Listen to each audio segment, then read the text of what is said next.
Assalamu alaikum wa rahmatullah, que la paix soit sur vous. Nous continuons, nous méditons, nous réfléchissons ensemble. Des histoires nous sont contées, racontées, mais ça n'est pas pour dormir. Bien au contraire, c'est fait pour nous réveiller, nous éveiller, nous faire comprendre le sens de notre vie. Et des histoires viennent incarner ces enseignements. Ces histoires viennent incarner les enseignements qui par ailleurs nous sont donnés en termes de principes et de vision globale. C'est l'histoire des prophètes et nous sommes avec le premier d'entre eux selon la majorité des savants, Adam. Il est calife de Dieu sur terre ainsi que sa descendance. Il est qualifié pour ce faire, mais il est contesté. Angéliquement contesté, diaboliquement contesté, mais divinement soutenu.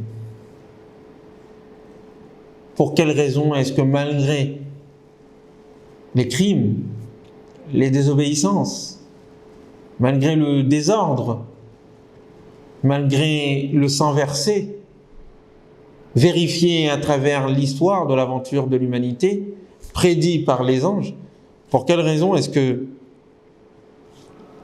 Adam et sa descendance furent tout de même choisis pour être les lieutenants de Dieu sur terre, avec tout ce que cela a de pouvoir, de responsabilité, d'autorité sur toute la terre et l'ensemble de son ordre. Pourquoi est-ce que les anges et comment est-ce qu'ils ont compris et saisi cette histoire et cette partie sombre de l'être humain? Il me faut aussi raconter cela. D'aucuns disent que ce sont des djinns qui existaient auparavant, des démons, des djinns, des diables. Disons des djinns, tout simplement parce que le terme diable et le terme démon est péjoratif et concerne les mauvais djinns parmi eux. Les djinns sont une création, comme les êtres humains. Les êtres humains ont été créés à partir d'argile, de la terre. Les djinns, selon le Coran, ont été créés à partir du feu. Ils sont dans une autre dimension. Nous ne les voyons pas, mais eux nous voient de là où nous ne les voyons pas. C'est ainsi que le Coran nous indique dans divers passages du Coran. Très bien. Alors, selon la légende, car c'est une légende, les êtres humains, avant les êtres humains, il y avait des djinns, il y avait les créatures, ces créatures créées à partir du feu. Et ces derniers peuplaient la terre. Et c'était eux qui étaient censés être les califes de Dieu sur terre. Mais ils ont désobéi, ils ont semé la corruption, ils firent n'importe quoi. Alors, pour les châtier, alors pour leur enlever cette lieutenance, Dieu aurait, je dis bien aurait, car il s'agit d'une fausse histoire, envoyé des anges. Ces anges les exterminèrent et gardèrent un jeune, un petit, parmi eux, qui sera Iblis, qui sera le diable. Une autre version,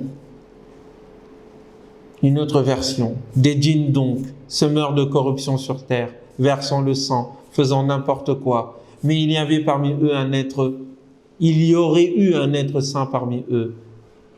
C'était Iblis, celui qui sera donc le diable.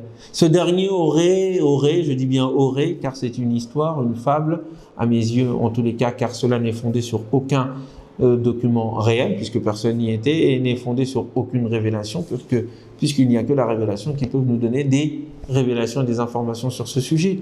Eh bien, cet être-là, Iblis, était un être pieux, et que l'ensemble, pas un seul ombre sur terre, n'a pas été témoin de sa prosternation pour Dieu. Et lorsque Dieu décida de châtier ces djinns, il envoya des anges à la tête desquels il mit Iblis. Ensuite, lorsqu'ils exterminèrent ceux qui étaient les auteurs de ces méfaits sur terre, il fut installé parmi les anges. Une autre histoire, à dormir debout. Elle est fausse. Pour quelle raison est-ce qu'elle est fausse? Elle fait partie de ces superstitions qui empêchent de comprendre l'essentiel et la quintessence de l'histoire qui nous est racontée. Vous savez, c'est une ruse, entre guillemets peut-être du diable, en tous les cas une ruse qui permet de ne pas comprendre l'essentiel, qui permet de ne pas comprendre ce que Dieu veut nous montrer à travers cette histoire, maintes fois répétée dans le Coran, afin de faire comprendre à l'humanité les défis qui sont les siens et le sens de sa venue sur terre. Non, ni djinn, ni diable, ne furent avant l'être humain présents sur terre et qui purent montrer aux anges ce que l'être humain sera en faisant une analogie avec ce que les djinns furent. Quelle est la raison d'être de la création des djinns? Le Coran nous le dit par ailleurs, pour adorer Dieu. Est-ce qu'ils ont reçu les mêmes ordres que nous, les mêmes orientations que nous? Oui, au niveau des principes et de la morale, puisque le Coran, dans son contenu, s'adresse aussi aux djinns, comme cela est indiqué dans d'autres passages du livre, notamment dans la sourate qui porte leur nom, Al-Jinn. Qul uhiya dit, il m'a été révélé, annahu istama'a nafarun min al-jinn, qu'une partie, un groupe de djinns, de génies, ont écouté ce Coran. Donc, les messages portés dans les livres divins s'adressent aussi à ces créatures-là responsables. Mais ensuite, nous ne connaissons pas plus que cela. De leur mode de vie, de leur dimension, de ce qui s'y trouve, de ce qui s'y fait. Et quiconque vient vous parler de ce qui s'y trouve et de ce qui s'y fait s'il n'est pas prophète, et que les prophètes d'ailleurs n'ont pas pour rôle de s'aventurer dans ce genre de détails, eh bien est un bonimenteur. En tous les cas, il n'y a pas d'armée d'anges qui furent envoyés pour, en tous les cas, détruire les djinns. En tout cas, nous n'avons pas une information fondée, basée sur le Coran quant à ce sujet-là, ni sur une histoire prophétique ou un propos prophétique authentique qui viendrait nous dire la vérité sur ce qui s'est passé avant les êtres humains. Certes, les djinns ont été créés avant l'humanité, mais nous ne connaissons pas plus que cela. Donc, vous comprendrez qu'au nom du Coran, je dément formellement la possibilité, en tout cas la véracité de cette histoire qui nous est racontée. Et si vous ne la connaissez pas, eh bien, il est bon que vous ne la connaissiez pas en détail. Deuxième chose qui nous est souvent racontée, et c'est une théorie à laquelle j'avais un peu adhéré, mais maintenant je m'en suis libéré, ce serait l'idée de dire qu'il y avait avant Adam d'autres formes d'êtres humains, d'autres formes d'hommes. Selon la théorie de Darwin de l'évolution, il y aurait donc des bashar qui ne sont pas des insan. Les bashar sont les hommes de façon générale, des hominides, des hominidés, et puis al-insan serait l'homo sapiens sapiens,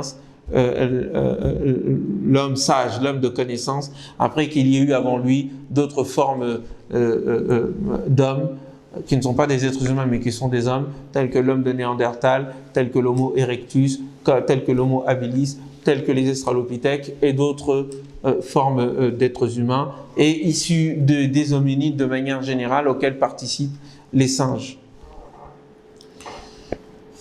C'est une théorie. Est-elle vraie? Est-elle fausse? Est-ce que le Coran va dans ce sens-là? Est-ce que le Coran indique que Al-Bashar est différent de Al-Insan en raison du fait que, soi-disant, il n'y aurait pas de synonymie dans le Coran? Comme je vous l'ai indiqué, j'ai failli adhérer à cette vision, d'autant que le Coran nous dit qu'il y a différentes étapes dans la création de l'être humain. Je vous l'ai indiqué lors des précédentes rencontres que nous avons eues, notamment lorsque le Coran dit « وَلَقَدْ خَلَقَنَا الْإِنسَانَ » nous avons créé l'être humain, ثُمَّ صَوَّرْنَاهُ puis. Donc il y a une création, puis il y a un façonnement, un façonnage, je ne sais pas si ça peut se dire comme ça. Et ثُمَّ قُلْنَا لِلْمَلَائِكَةِ puis nous dîmes aux anges, prosternez-vous devant Adam. Donc, nous voyons en tous les cas qu'il y a au moins deux étapes ici. Nous voyons dans la sourate Al-Hijr, la 15e sourate, où il est dit وَإِذْ قُلْنَا لِلْمَلَائِكَةِ nous ce que nous dîmes aux anges, إِنِّي خَالِقٌ بَشَرًا مِنْ طِينٍ je vais créer un être humain à partir de l'argile. فَإِذَا سَوَّيْتُهُ lorsque je l'aurai façonné.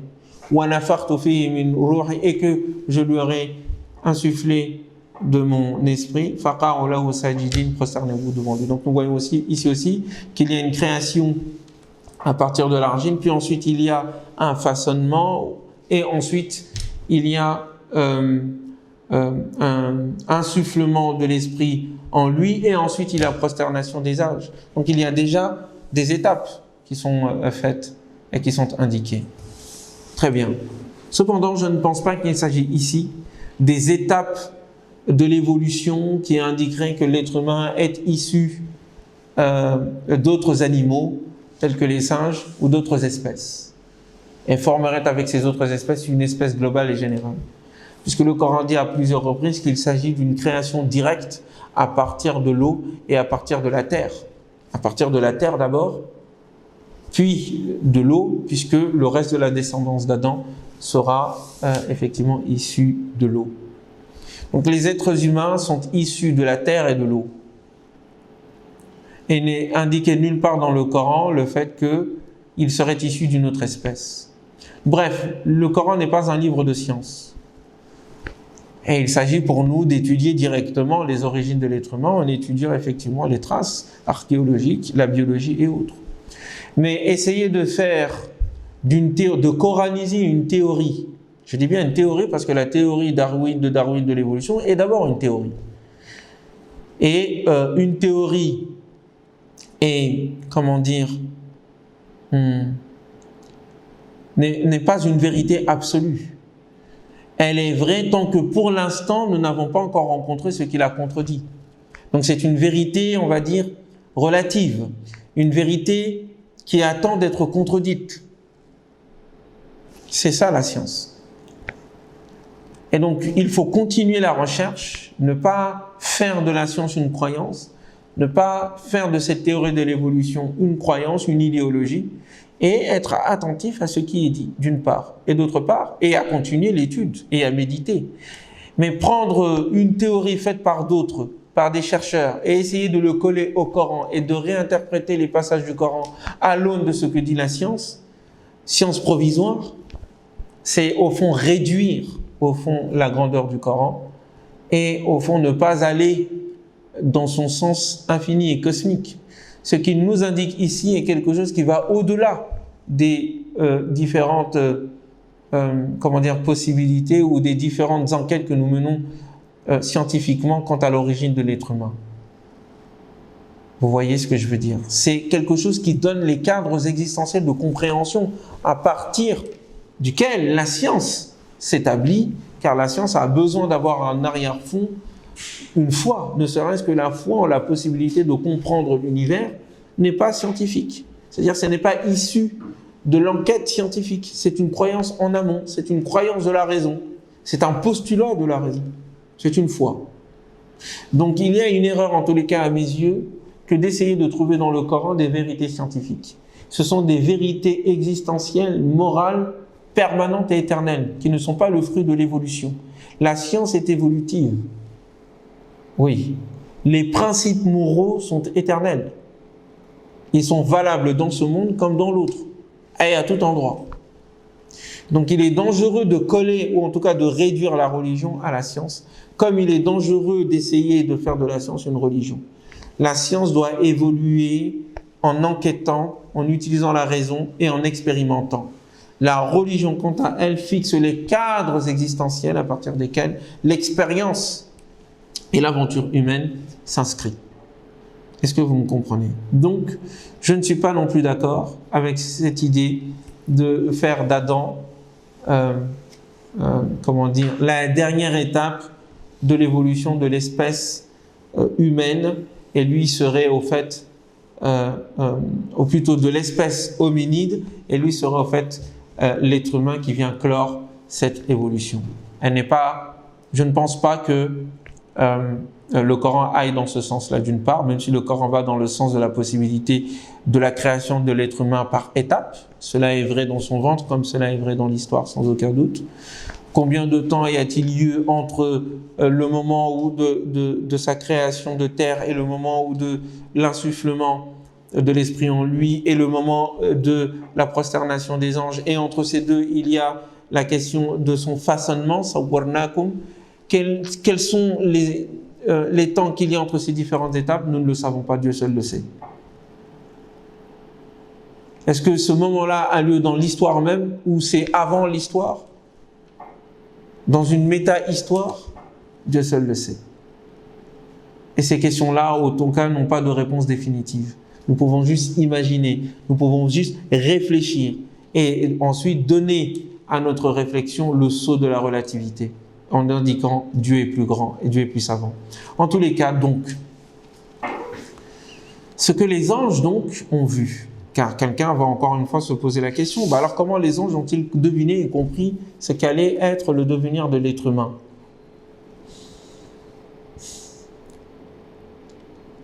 Je pense qu'il faut comprendre littéralement ce que les anges ont dit. Les anges ont comparé cet être humain, on fait une déduction en fait. On comparait cet être humain qui va être créé de terre avec eux-mêmes. Donc il y avait déjà dans la question des anges une forme de dénigrement de la matière à partir de laquelle l'être humain a été créé. Une vision négative de la terre, une vision négative de l'argile, une vision négative de la boue, une vision négative du terrestre de la part des anges. Elle est déjà là. C'est qu'ils ont fait une déduction et ensuite ils ont donné à leur déduction un caractère absolu, infini, irrémédiable, comme s'ils étaient eux-mêmes Dieu. C'était comme si les anges ici avaient un peu dévié, bien qu'ils soient des anges. Et que ce pourquoi ils ont dû se prosterner devant Adam, en se prosternant devant l'ordre de Dieu, et pour obéir à Dieu, eh bien, c'était une forme de demande de pardon. Oui, ils ont jugé une créature à partir de son origine. Ça ne vous fait pas rappeler quelque chose? Oui, cette vision des choses qui veut enfermer l'être humain dans sa case de départ, ou une espèce à partir de sa matière, en lui refusant toute possibilité d'évoluer, au fond en refusant à Dieu même la possibilité de faire évoluer cette créature dans le sens que lui, il veut, et qui n'est pas enfermé, donc la volonté de Dieu, qui n'est pas enfermé dans la particularité de la matière qu'il aurait choisie pour créer une créature. Dieu fait ce qu'il veut. Dieu est omniscient. Les anges ne sont pas omniscients et ne peuvent pas, à un moment donné, faire une analogie à partir d'eux-mêmes comme étant le modèle ultime vis-à-vis par rapport auquel ils vont juger le reste des créatures, et en l'occurrence ici, l'être humain, à partir aussi de sa matière. Eux sont faits d'une matière noble, la lumière, et celui-ci est fait d'une matière vile, la terre, et l'origine dit tout du devenir de l'être et de la créature. Non. C'est pour ça d'ailleurs qu'à la fin, Dieu leur donne cette leçon. Ne vous avais-je pas dit que je connais les mystères des cieux et de la terre? Oui, votre connaissance est limitée. Et c'est ce que je vous ai montré et prouvé à travers votre incapacité à nommer ces choses que je vous ai demandé de nommer, à travers votre incapacité à voir que cet être que je vais créer, parce que vous ne le voyez pas auparavant, lui aura ce pouvoir de vous informer, de vous éduquer, de vous apprendre. Ne vous ai-je pas montré que vous ne connaissiez pas les mystères des cieux et de la terre? Et ne vous ai-je pas dit que je connais ce que vous dites publiquement, sans cacher, et ce que vous gardez au fond de vous-même? Cette parole divine de ce que vous cachez au fond de vous-même et ce que vous dites indique clairement, ou plutôt implicitement, pas clairement, mais implicitement, le fait que les anges ont été mis face à leur confiance, face à leur conscience, face à eux-mêmes, en indiquant qu'ils ne peuvent rien cacher de Dieu, et que ce sentiment négatif envers l'être humain est un préjugé qui préjuge même de la science de Dieu et qui tend à limiter le pouvoir de Dieu et la limite et la connaissance de Dieu à leur connaissance, à leur pouvoir. C'est une erreur. Une erreur d'ailleurs qui ressemble à beaucoup de religieux, ceux qui se prennent pour des anges, religieux ou déligieux, je préfère dire déligieux, déviants, qui finissent par confondre la volonté de Dieu, confondre la science de Dieu avec leur propre volonté et leur propre science, en prétextant le fait qu'ils sont purs, qu'ils sont complètement dédiés à Dieu et que cela justifie leur sentiment de supériorité sur le reste des créatures et des êtres humains. Est-ce que vous comprenez? L'autre dénigrement sera celle-ci diabolique. Mais ce diable faisait partie des anges, puisqu'à lui aussi il fut demandé de se prosterner. Et donc cette mise à l'épreuve des anges a servi aux anges de se purifier de ce sentiment négatif qu'ils avaient envers Adam et a permis à faire sortir d'eux la bête, le stupide, le mal absolu, qui était le diable. Et lorsque nous dîmes aux anges, prosternez-vous devant Adam, fasajadu illa iblis. Dans d'autres passages, ils se prosternèrent tous, sauf Iblis. Dans d'autres passages, fasajada al-malaikatu kulluhum ajma'un. Tous les anges se prosternèrent totalement, en totalité, si ce n'est Iblis. Abba, il refusa. Wastakbara, il s'enorgueillit. Fakana min al-kafinin, il fut donc partie des négateurs, des kuffars, des négateurs, de ceux qui vont refuser, de ceux qui vont se rebeller face à Dieu. Eh bien, quelle va être la justification du refus de se prosterner d'Iblis? Les anges avaient une justification moraliste, moralisatrice, morale, de pureté. Le diable, lui, va avoir une justification naturaliste, tribaliste, raciste, quant à son origine. Je suis créé de feu, il est créé de terre. Je ne me prosternerai pas. C'est le même dénigrement, c'est le même préjugé.